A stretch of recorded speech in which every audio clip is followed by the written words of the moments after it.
Mbote mingi bana Congo bana RDC. Ngai ndeko na bino héritier na zongeli lisusu na video ya misato pona koba se koba na mosala oyo tolobaki tokobana kosalela peuple congolais bandeko na ngai oyo balobaka lingala. nauti kosala bavideo deja mibale avant video oyo. Video ya liboso nalobelaki makambo oyo etaleli ordinateur oyo babengi personal computer na anglais. Na explikaki ba pièce ya ordinateur ndenge ezalaka na kati nango bakombo nango na makambo esalaka.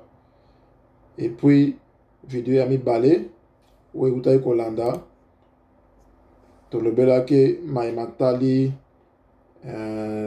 Windows, nasalaki installation ya Windows 10. Et puis na explikaki moke mayema tali ba logiciel na ba pilote. Donc oyo ezali ba programme oyo ezalaka na kati ya ordinateur. Yambala oyo na video na biso oyo ya misato lelo tokolobela makambo oyo etali internet na oyo etali web. Mingi bato bakanisaka soki alobi internet wana nde alobi web, mais différence ezali na kati na bango mibale wana. Internet ezali eloko mosusu, web pe ezali eloko mosusu. Na koexplike bino boye. Ordinateur soki osangisi yango mibale to misato na ba câble wana ekomi réseau. Soki ezaka ordinateur yango moko ezaka local ndenge ezali wana yango moko isolé. Mais soki osangisi nango na ba câble, okangisi yango ba câble wana ekomi réseau ya ba ordinateur.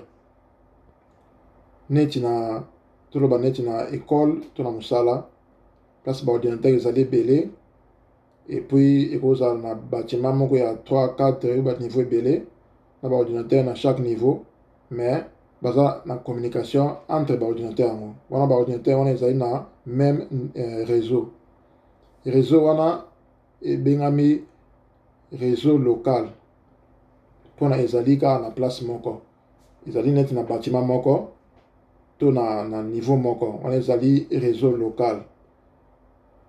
Soki neti entreprise moko ezali na ba bureau to ba mibale to misato na ba ville misato to mibale, mais ezali na connexion entre ba ville wana, entre ba bureau wana ekomi réseau à grande distance.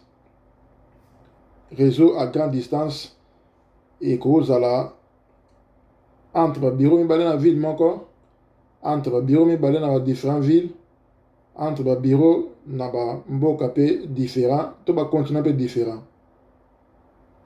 Wana nde connexion wana ezalaka connexion internet po esangisi ba ordinateur ebele na ba place ebele pe oyo eza géographiquement différent. Donc na mboka ebele to ba ville ebele, mais ezali interconnecté par câble. Wana nde eza na sens ya internet. Donc internet eza kaka connexion entre ba ordinateur. Donc réseau oyo esangisi ba ordinateur na ba place différents géographiques.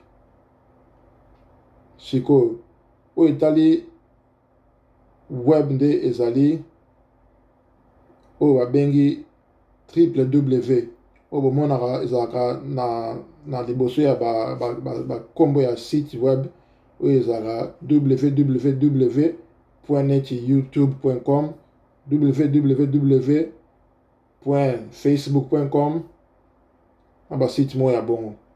Wana nde ezali web oyo babengi oyo mingi bakonfondaka na internet, mais internet ezali eloko mosusu, web pe ezali eloko mosusu. Na koexplike bino su ndenge nini po internet ezala po web ezala esengaki internet ezala. Internet ebotamaki kala vraiment mingi, ekokisaki 50 ans na fin ya mois ya octobre. Internet ekokisa 50 ans, mais web ebandaki na bambula ya 1990 so na bosani te wana nde web esalamaki. Web eza kaka service moko na kati ya baservice ebele oyo ezali na kati ya internet. Donc www ezali protocole moko parmi ba protocole ebele oyo ezali kosala na kati ya internet. Donc eza façon ya communication entre ba ordinateur oyo ezali na internet mpona kopartage ba document, kopartage ba dossier entre ba ordinateur oyo eza connecté na réseau moko ya local to ya grande distance oyo ezali sur internet. Donc internet ezalaki avant web eya koya ebanda kosalema wana tozalaki na bacommunication ya modèle mosusu. Ntango basali web nde tokomi koutilize www mpona kovisite basite web neti ba YouTube place batala bavideo mingi, place mpe okomona video oyo. Donc web eza eloko mosusu, internet mpe eza eloko mosusu. Web ezali protocole ya www oyo esalelaka internet mpona communication ezala entre baordinateur oyo ezali connecté na monde mobimba. Mais www ezalaka protocole moko parmi baprotocole ebele oyo ezali na kati ya internet. Baprotocole mosusu mpe ezali ba email, ba FTP, ainsi de suite, ezali ebele. Mais www ezali protocole oyo eyebani mingi oyo esalemaka mingi parmi bato nyonso oyo basalelaka internet na monde. Yango esengi tosala mwa démonstration moko ya moke na kotiela bino écran mpo bomona na expliquer bino biloko mosusu oyo esengeli kozala nango configuration oyo esengeli kosalema na ordinateur oyo ezali connecté na internet. À suivre.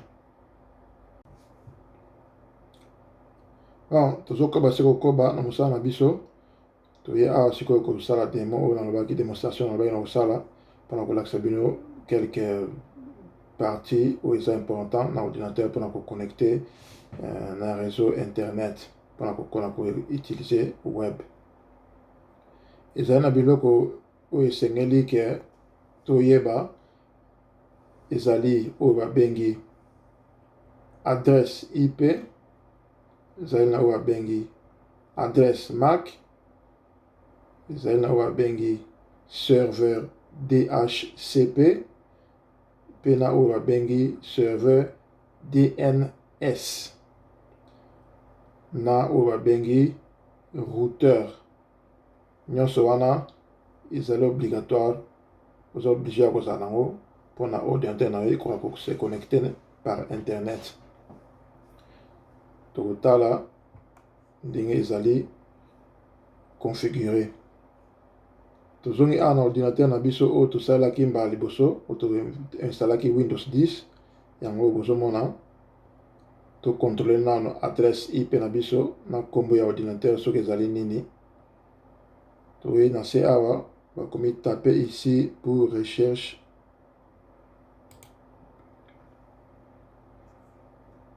petit cmd, wana ezali commande prompt, invite de commande na français awa nde tozomona fini yango epesi oyo apatia awa so olingi oyeba nkombo ya ordinateur na yo mpo baordinateur nyonso ezala na bakombo nango oyo mpe eza na nkombo nango soki bakombo nango obeti awa na anglais host name fini enter alibimiseli okombo nango na se wana. Donc ordinateur okombo nango desktop MKA930G yango wana. Sikoyo biso tolingi to vérifier adresse IP nango Pour l'ordinateur peut se connecter dans Internet, il faut une adresse IP, ils ont une adresse MAC ou un moment où ils ont code mot identifié pour identifier exactement l'ordinateur oyo. Des biso bato tout ça, combo na date de naissance, numéro unique pour la biso, yango pe ezali nango. Tokobanda nano kokoma oyo ezali commande oyo ezali ip config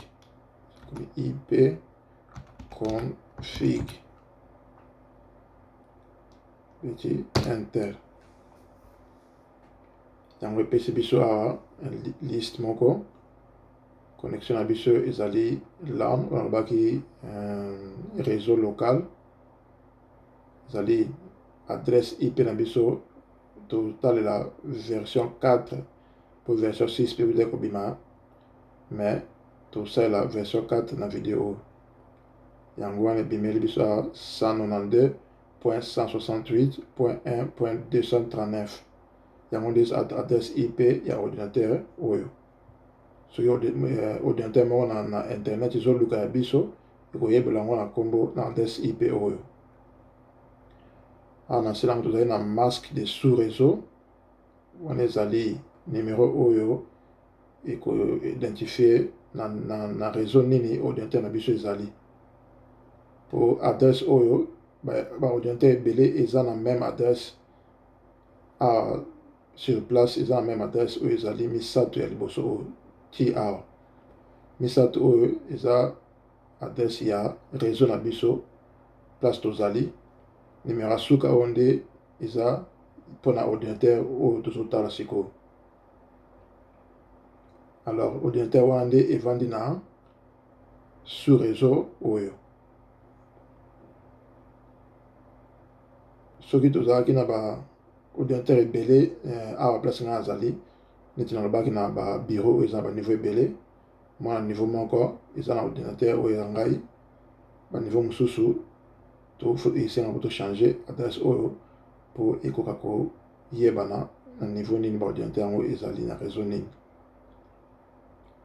awa na suka tomoni passerelle par défaut wana ezali numéro 192.168.1.1 omoni eza presque même numéro na oyo ya ordinateur na biso wana elakisi ke toza na réseau moko biso mbali oyo ezali place oyo ordinateur na ngai ekendaka kotuna soki elingi esolana na ordinateur mosusu. awa pa na ngai ezali oyo nde ezali routeur na ngai eza awa. Numéro oyo misato eza ya réseau même réseau na ngai ordinateur nde eza 239 routeur eza 1. Souvent numéro oyo ezalaka réservé mpona routeur mpo yango nde esolaka na baordinateur misusu na barouteur misusu oyo eza libanda.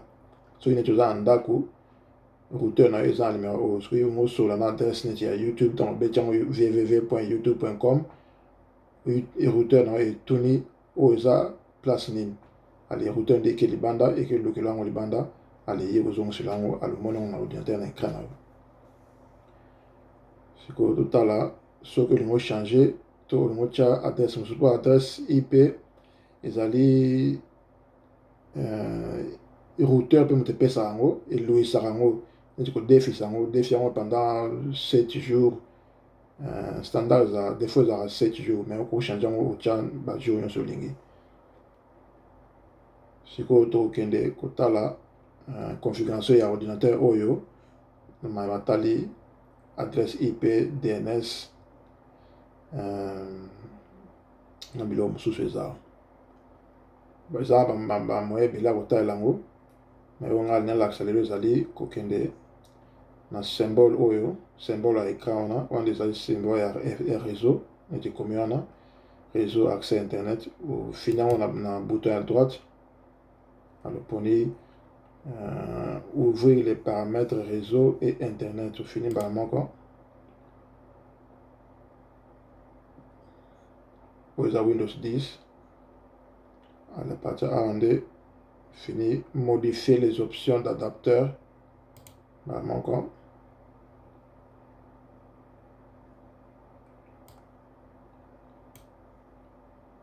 Internet eza connexion par câble pour Wi-Fi pe ezali soki connecté ordinateur par Wi-Fi wana nde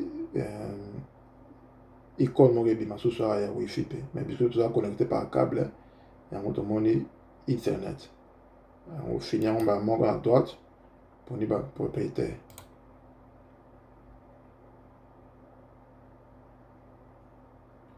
En fenêtre oyo efungama oluki oyo bakomi protocole IP protocole internet version 4 yango biso monaki awa adresse IP V4 donc internet protocole version 4 ezalaki oyo wana awa ezalaka mpona kotala mpona lecture mais okoki kochange yango te à partir ya oui oyo ayeba kosala yango mais c'est un peu difficile c'est un bacommande ebele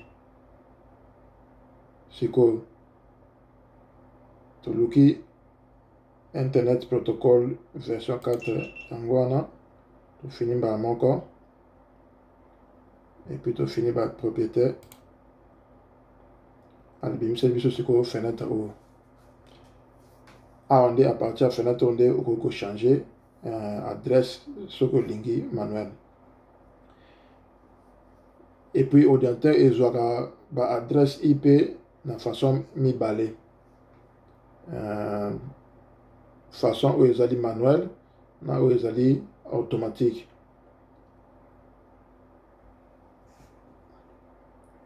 Awa ekomi obtenir une adresse IP automatiquement yango eza kofina sikoyo soki ofini wana nde esalaka ke routeur na biso epesa ordinateur oyo adresse IP automatiquement soki ofungoli ordinateur na yo esengi adresse ale routeur epesi yango adresse moko na saa nde soki ofini wana place bakomi utiliser l'adresse IP suivante wana nde ezali place ya manuel awa okokoma baadresse yo moko oyo olingi kopesa soki oyebi ke ordinateur nalingi eza na adresse tel ale ofini wana manuel ale otia adresse yango nde bomona wana nazomeka kofina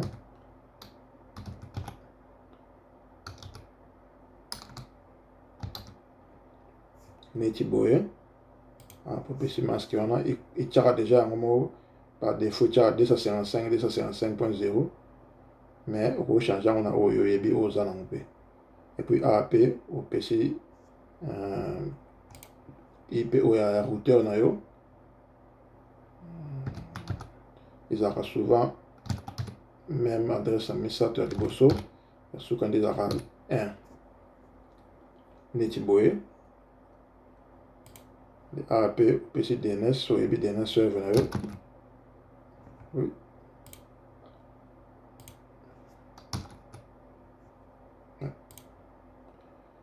Sufa likolo te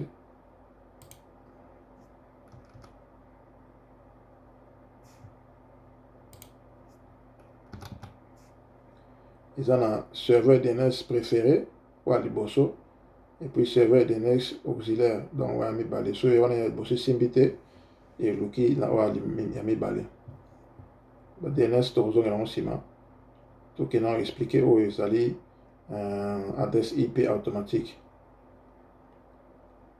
so fini awa omoni elongoli ba oyo nga atiaki po ekosenga adresse automatique par automatiquement na routeur na biso so routeur na biso eza na service moko na kati nango oyo ebengami DHCP serveur wana eza service oyo mosala nango kaka koyoka na réseau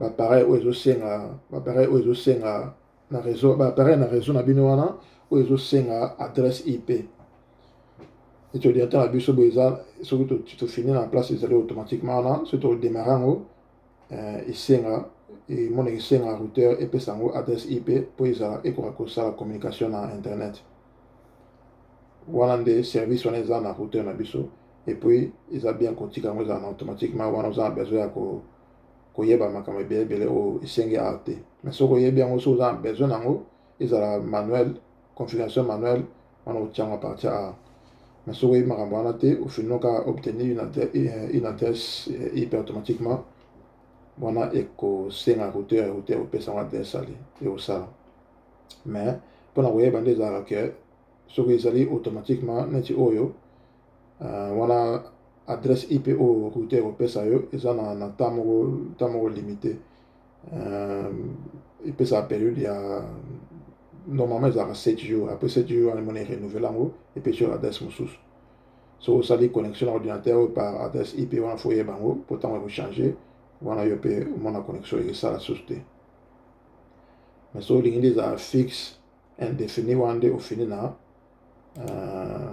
utiliser l'adresse IP suivante otie adresse manuelle otie adresse IP manuelle oyo oyebi wana adresse wana otikala libela ti mokolo yo moko ochange yango mosusu wana eza makambo etali adresse IP et puis soki ofini mpona adresse ya manuelle fo otia adresse IP otia masque de sous réseau et puis otia parcelle par défaut et puis DNS okozala nango automatiquement ko mélanger mais soki ozingi manuel mpe ya DNS otie mpe DNS adresse DNS mibale soki ofini otikini ezala automatiquement wana ekotia nyonso yango moko wana ezali oyo etali adresse IP na oyo etali DHCP serveur DHCP oyo ezali localisé na routeur na yo wana nde epesaka baappareil nyonso eza connecté na réseau adresse IP mpo ekoka kosala communication na baappareil mosusu sur internet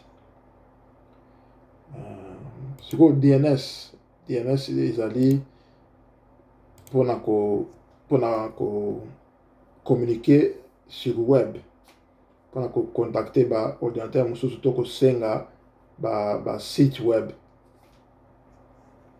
po basite web nyonso neti YouTube o Google o Facebook wana eza bakombo mpona kofacilite biso bato koyeba yango na motu na biso po soki ezali baadresse IP neti toza yango awa tomonaki awa eza facile te mpona motu koyeba yango kokota yango motu kobosana yango te so batuni yo adresse IP no eza nini ovanda te okomi eza 192.168.1.239 eza facile te mpona koyeba yango na motu et puis so oyebi kaka moko wana soki batuni yo misato to 4 oyeba te yango wana basala systeme ya DNS oyo ezali na mokuse kombo yango ya solo ezali domain name system na anglais donc ezali table moko oyo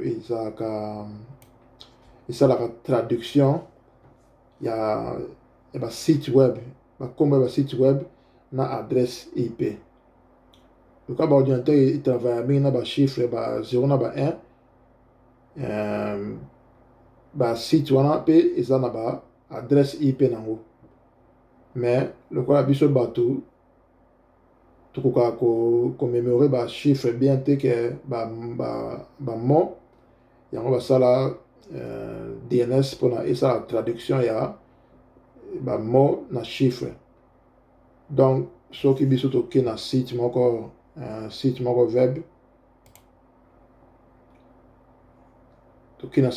tobeti continue na YouTube na biso tobeti www.youtube.com eza manœuvre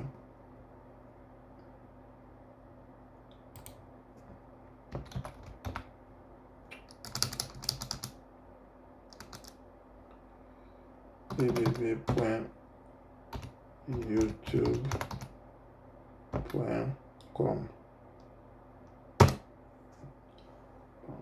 on tobeti enter wana sikoyo ordinateur na biso esengi na route na biso esengi nalingi na visiter site oyo epesi nkombo ya www.youtube.com.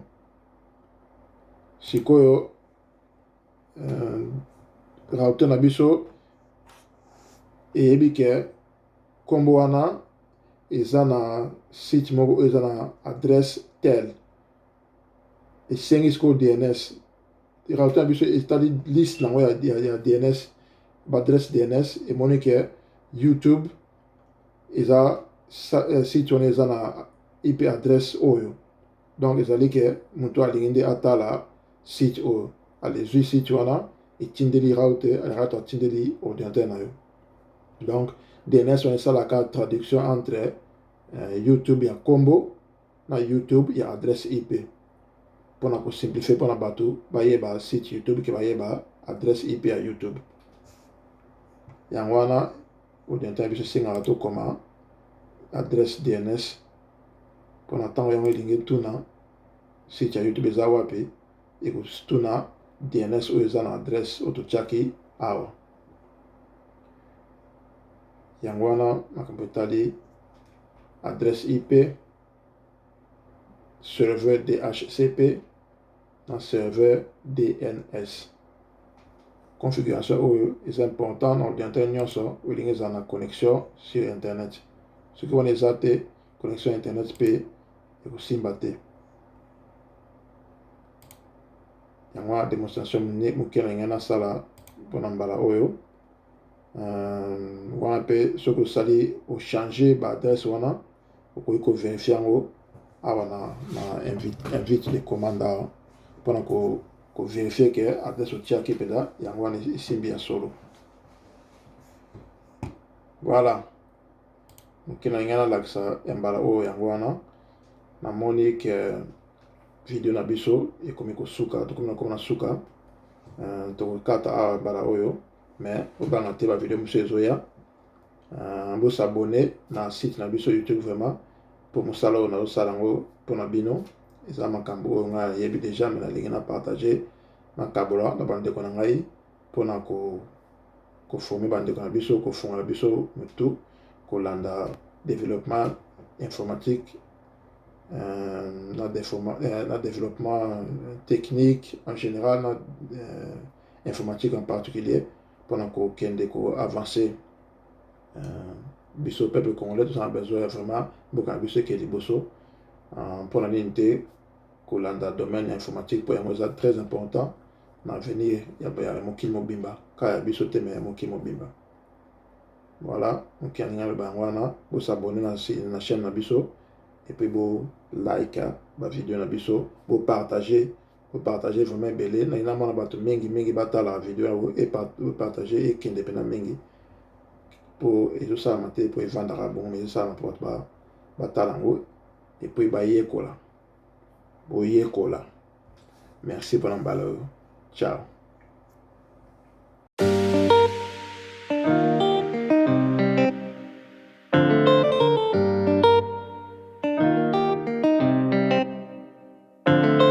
Ça va résonner dans ma tête.